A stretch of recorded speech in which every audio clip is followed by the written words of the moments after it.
Some systems don't need a king. They just need a pen that never hesitates. The first scream at Ironheart Station didn't come from a gunshot. It came from a chain.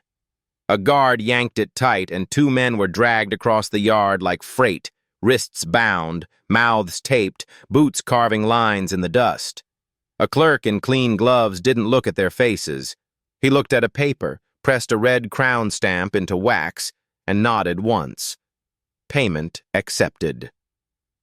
Tom's stomach dropped.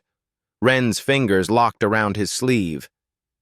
"That's the fee," she breathed. "Names turned into bodies." Tom kept his head low behind the ridge rock, but his eyes stayed fixed on the yard. Ironheart wasn't a town. It was a machine. Wagons in neat lines. Lanterns burning even at noon. Men moving like they'd been drilled to breathe on the same count. Tom opened the note he'd stolen days ago. The wax still smelled new. "Meet at Ironheart Station. The Executor will sign the new terms." Wren swallowed. If he's signing today, he's here. Or he's close enough to be the voice. Tom felt the raw scar on his neck from the last rope. "Then we don't leave," he murmured. "We make him show his hand." Wren stared at him like he'd said something suicidal.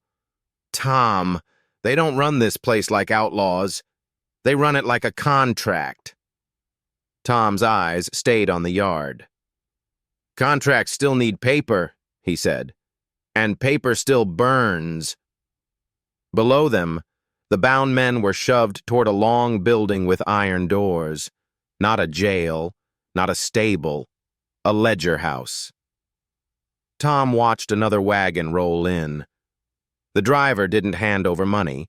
He handed over a folded slip. The clerk counted slowly, then nodded toward the wagon bed. A third bound person was dragged out. Younger, terrified, alive. Tom's jaw tightened so hard his teeth hurt. Wren's voice went thin. "They call it recovery," she whispered.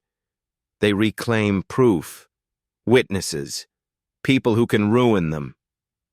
Tom tucked the note away and checked his revolver. Not because he wanted a shootout, because he wanted to keep moving when panic started. He looked at Wren. "You said you know their signals." Wren nodded once. "Whistles, hand signs, shift patterns. I ran messages for men like this." She spat the last word like it tasted poisonous.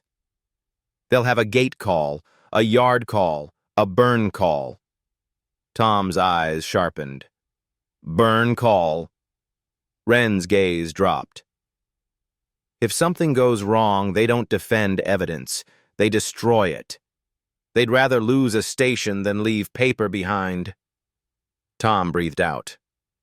"Good. That means they're afraid of paper." Wren gripped his sleeve again. "Tom, listen to me. If they spot you here, they won't rope you this time. They'll bury you without a grave." Tom looked at the yard again. "Elias got his grave," he said quietly. "They don't get my silence." A whistle snapped through the station, one sharp note. Every guard shifted at once. Every rifle turned. Straight at the ridge. Wren's blood went cold. "They saw us." Tom didn't move. A calm voice carried up through the dust, close enough to be a knife. "Courier!" it called. "Step out!" Tom held his breath. The voice wasn't shouted. It didn't need to be. It had the confidence of a stamp. Then it added one line, colder than the first. "Or I start signing your name first." Wren's mouth barely moved. "That's him," she whispered. "That's the Executor's yard voice." Tom's mind raced. If they ran now, they'd be tracked. If they stayed, they'd be surrounded. Tom slid his revolver back into his belt without firing. "We do the opposite," he said. Wren blinked. The opposite of what? Tom stood up, not full height, not dramatic, just enough to be seen. And he raised his empty hands. The yard went quiet in layers. Chains stopped clinking. Hooves stopped shifting. Even the bound men seemed to freeze, eyes widening as they saw a young rider on the ridge, hands up, walking toward the mouth of the station like he belonged there. Tom felt Wren's stare burning into his back. She thought he'd lost his mind. But Tom was 23, and he'd already learned something the hard way. Men like this didn't fear guns first. They feared being forced to act in the open. Tom walked down the slope slowly. Dust swallowed his boots. His ribs still ached where a bullet had kissed him at the crossroads, but he didn't let his breath show it. At the edge of the yard, 2 guards met him, rifles leveled. "Stop," one said. Tom stopped. He kept his hands open. He let them see the rope scar on his neck. "I came for the signing," Tom said. The guards hesitated. One glanced toward the upper office windows. A shadow moved behind the glass. The voice returned, now closer, amplified by the yard's silence. "Name." Tom didn't flinch. "Tom," he said. "Courier." A pause. Then the voice said, almost amused, "You're young." Tom swallowed the anger and kept his tone flat. "Young couriers live longer," he replied. "That's why you hunt them." One guard stepped forward and patted Tom down, took his revolver, took his knife, left him with his hands and his face, because those were the only parts of him they wanted to keep for the moment. The guard leaned close. "You brought proof?" Tom nodded toward his coat. "A sample," he said. "Enough to show I'm serious. The rest is hidden. I don't carry everything into a yard that eats names." That was a lie. Most of the proof was with Wren, but Tom needed them to believe he could still bargain. The guards exchanged a look. Then the upper office door opened. Not the executor, not yet. A man came out wearing clean gloves and a crisp vest, holding a clipboard like it was a badge. He walked with the smoothness of someone who never got shoved. He stopped 10 feet from Tom and smiled politely. "Courier," he said. "You're late." Tom's throat tightened. "I came when the note told me to." The man glanced upward at the window like he was receiving silent instruction. Then he looked back at Tom with a smile that didn't reach his eyes. "Show the evidence," he said. Tom reached slowly into his coat and pulled out one scorched page. Not the full roster, not the master routes, a sacrificial piece. He handed it over. The glove man read it. His smile didn't change, but his fingers tightened. "This is old," he said. Tom shrugged. "Old enough to kill your last master," he answered. "New enough to kill the next one." The glove man's eyes flashed once, sharp. Then he covered it. "Bring him inside," he said to the guards. They seized Tom by the arms and marched him toward the ledger house, and that was when the real trap clicked shut. Because as Tom was dragged through the yard, he saw what the ridge had hidden. Behind the ledger house, stacked under canvas, were dozens of crates. Not goods. Cages. Iron-barred boxes with breathing holes, like someone had built a warehouse for living cargo. Tom's stomach turned. He caught a glimpse of eyes behind the slats. One of the bound men from earlier stumbled and fell. A guard yanked him up by the chain. The man's muffled scream hit Tom like a hammer, and Tom realized this wasn't just about proving a network existed. This was about stopping it from feeding again. They shoved Tom into the ledger house. Inside was cooler, darker, and quieter, like the building had learned to swallow sound. Rows of shelves held ledgers, stamps, wax blocks, seals in locked drawers. A long table sat in the center like an altar. At the far end, a steel door. The glove man walked ahead and tapped the table once. "On your knees," he said, still polite. Tom didn't kneel. He stood, wrists held, eyes steady. The glove man sighed as if Tom were inconveniencing paperwork. Then he nodded to a guard. A rifle stock slammed into Tom's ribs. Pain exploded. Tom bent, gasped, and for a second his body wanted to kneel. He forced himself back upright. "Try harder," Tom rasped. The glove man's smile twitched. "Courier," he said softly, "you misunderstand. This isn't a negotiation. This is a recovery." He held up a red wax block and pressed the crown stamp into it, slow enough to make it feel like a threat. "You came with proof," he continued. "Now you'll leave without hands." Tom's blood went cold. Then, from behind the steel door, the executor finally spoke.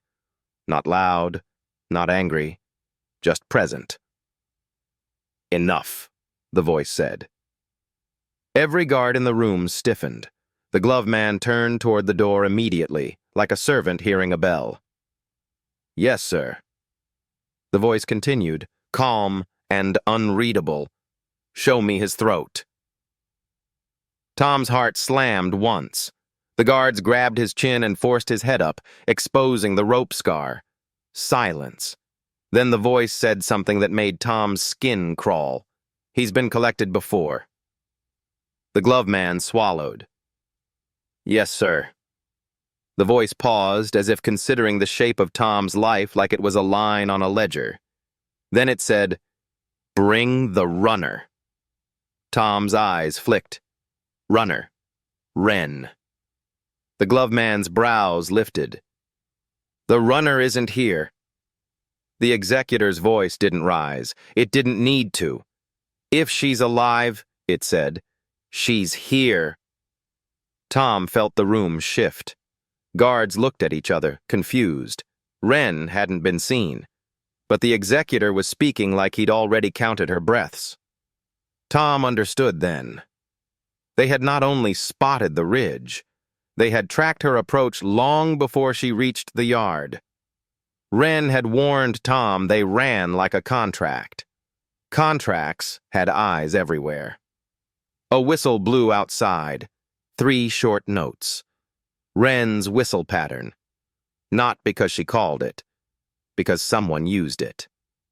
The room went still. Then a scream outside. A brief scuffle. A bootstep running.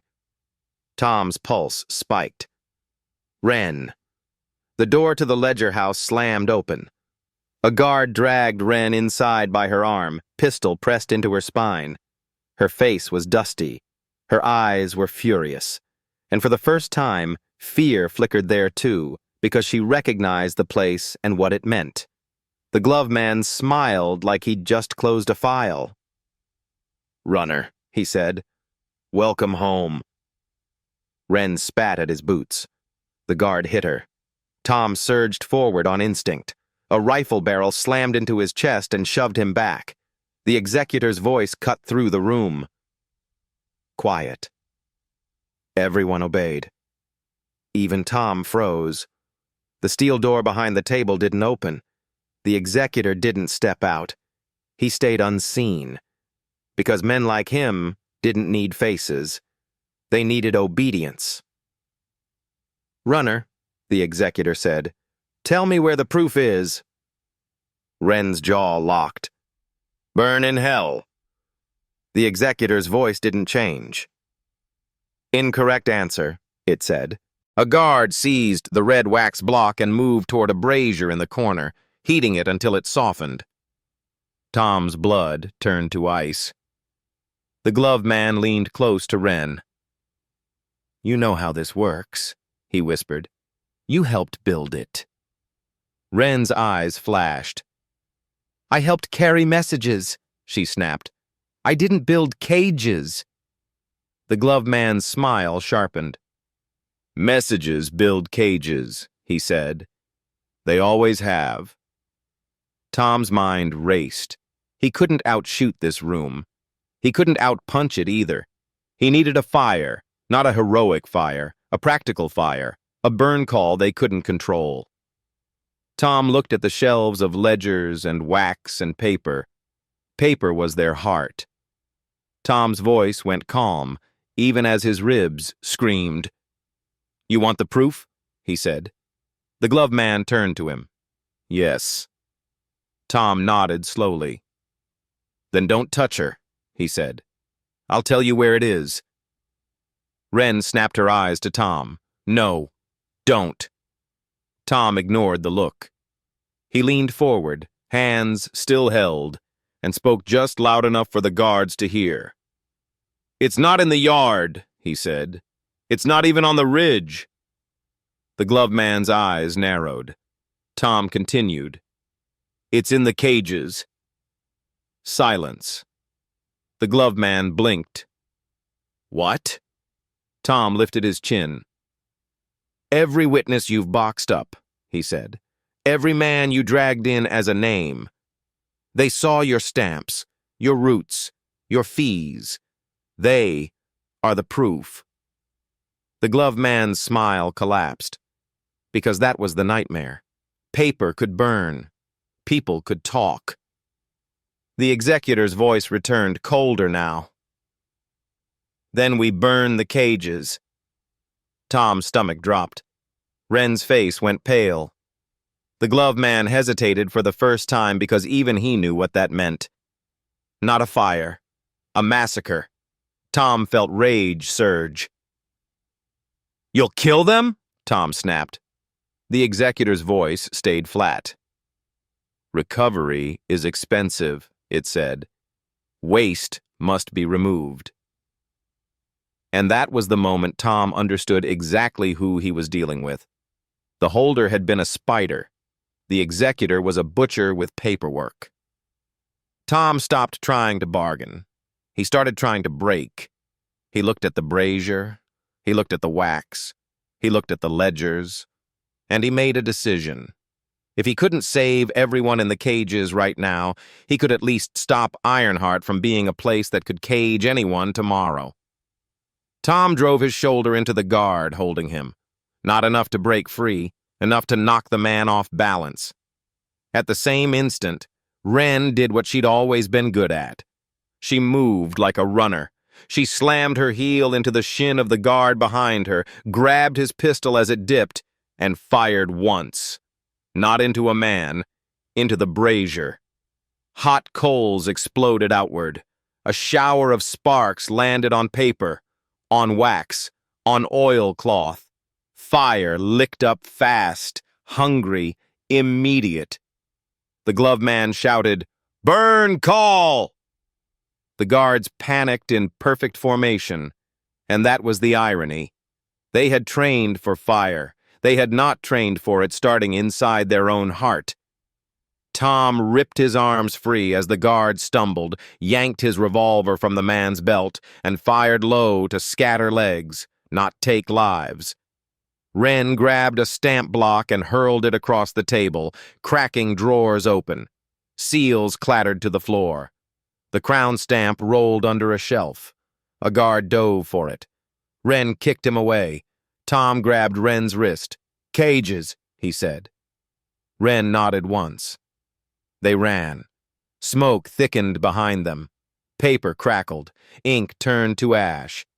They burst out of the ledger house into the yard, and immediately the station erupted into chaos. Guards were shouting. Chains were clanging. Horses were rearing. And the cages. The cages sat under canvas like a quiet crime. Tom sprinted for them. A guard stepped in his path, rifle up. Tom fired and hit the rifle stock, splintering wood and forcing the barrel aside. The guard stumbled. Wren grabbed a chain hook and slammed it into the man's shoulder, dropping him without killing him. Tom reached the first cage and tore at the latch. It was locked. Of course it was locked. A voice from the upper office cut through the yard, louder now, still calm. Lock the gates. Chains began to rise. Ironheart Station started to close its mouth. Tom searched for something, anything. A key ring on a deadbolt, a hammer, a pry bar. He found a crowbar hanging near a wagon wheel and used it like rage-made metal. He jammed it into the lock and heaved. The lock popped with a sharp crack. Tom ripped the door open. A man inside collapsed forward, coughing, eyes wide, shaking like he'd forgotten how air worked without canvas over his face. Tom grabbed him by the collar. "Run," Tom ordered. "Don't look back." The man ran. Tom opened another cage, then another. People poured out like breath. Guards fired into the air to herd them back. Wren shot lanterns to blind. Tom shot chains to drop. Every bullet was a tool, not a trophy. The yard became a storm. Above, the upper office window slammed open. A silhouette appeared behind the glass. Not a face, a shape. A man standing still while the world burned. The Executor. Tom felt the sight hit him like a fist. He raised his gun. Wren grabbed his arm. "Tom, don't! You can't reach him!" Tom's hands shook with anger. The silhouette didn't move. Then the Executor's voice dropped like a judge's stamp. "Withdraw. Now." The guards obeyed instantly, snapping into retreat patterns, dragging chains, sealing drawers, grabbing what stamps they could. Not panicked, disciplined. Like a machine losing a gear and deciding it would rather run without it than die trying to fix it. Tom watched them pull back and realized something terrifying. The Executor didn't care about Ironheart. He cared about the network, and networks could lose buildings. They could not lose their stamp. Wren's eyes darted. "Tom," she said urgently, "the master stamp." Tom remembered the crown stamp rolling under the shelf inside. He looked at the burning ledger house. Smoke poured from the doorway. Heat warped the air. If that stamp stayed in there, it would be melted, destroyed, gone. That sounded good. Until Tom remembered the other thing. If the stamp burned, the Executor would simply make another. But if Tom took it, he could prove the Executor existed, the way Elias had forced proof into daylight. Tom met Wren's eyes. "With me," he said. Wren's jaw clenched. "You're insane." Tom almost smiled. "I'm 23, he rasped. "I'm allowed one stupid miracle." They ran back into the ledger house. Heat punched them in the face. Smoke choked their lungs. Paper rained from shelves like black snow. Tom dropped low, crawled to the shelf where he'd seen the crown stamp roll. His fingers searched through ash and melted wax. He found metal. He grabbed it. The crown stamp. Hot enough to bite. He shoved it into his coat anyway and hissed through teeth as it burned his skin. Wren yanked him back. They staggered out just as a beam above groaned. The ledger house cracked and sagged. They stumbled into the yard, coughing, eyes streaming. Behind them, Ironheart's heart collapsed inward. The station was still standing. The yard still had chains, but the place that held paper was dying, and the Executor's network had just lost a lung. Tom looked up toward the upper office window. The silhouette was gone, but the voice returned one last time, carried by a speaking tube or an open vent, calm as ever. "Courier," it said, as if they were still negotiating. Tom lifted his head, throat raw. "Executor," he coughed back. A pause. Then the voice said something that made Tom's blood go colder than the rope ever had. "You want witnesses?" it said. "Good. I'll give you one." A sharp whistle. A guard near the gate seized one of the freed prisoners, dragged him back, and shoved him to his knees in the dust. Tom's breath caught. The guard raised a pistol to the man's head. Wren stepped forward, gun up. Tom grabbed her arm. "No," he hissed. "That's what he wants." The executor's voice floated down, calm and cruel. "Choose," it said. "The stamp you stole, or the man you freed?" Tom's hand tightened on his revolver. His coat burned where the crown stamp sat. His mind screamed. This was the executor's real game. Not capturing Tom, forcing Tom to become a story that broke. Because a courier who chose wrong once could be destroyed by rumor forever. Tom stared at the kneeling man and saw terror so raw it almost looked like childhood. He remembered Elias's last breath. Live. Deliver. Don't let them turn it into a rumor. Tom's eyes lifted to the gate, to the road, to the fact that if he died here, the crown stamp would die with him, and recovery would continue without a scar anyone could point at. Tom made his choice. He didn't shoot the guard's head. He shot the chain pulley above the gate. Metal snapped. A chain whipped loose. The heavy gate dropped half a foot with a thunderous crash, jolting horses and men alike. The guard flinched. That flinch was Tom's door. Wren fired into the guard's gun hand. The pistol flew. The kneeling man scrambled away, screaming and alive. Tom and Wren ran. They didn't run into the yard. They ran into the confusion at the gate, where the falling chain had turned discipline into chaos. Tom vaulted a rail, grabbed a loose horse, and swung up. Wren mounted behind him on a second horse as freed prisoners flooded out like water bursting from a broken dam. Shots cracked behind them. Tom didn't look back. They rode hard into dusk, leaving Ironheart Station smoking like a warning beacon. Miles later, they finally slowed beneath a ridge where wind cut clean. Tom's hands shook when he opened his coat. He pulled out the crown stamp. It was scorched and blackened now, but the mark was still there. Sharp, new, real. Wren stared at it. "That's enough to prove he exists," she said. Tom's throat scraped when he spoke. "It's enough to make towns ask questions," he answered. Wren's eyes narrowed. "And it's enough to make him come for you harder." Tom nodded.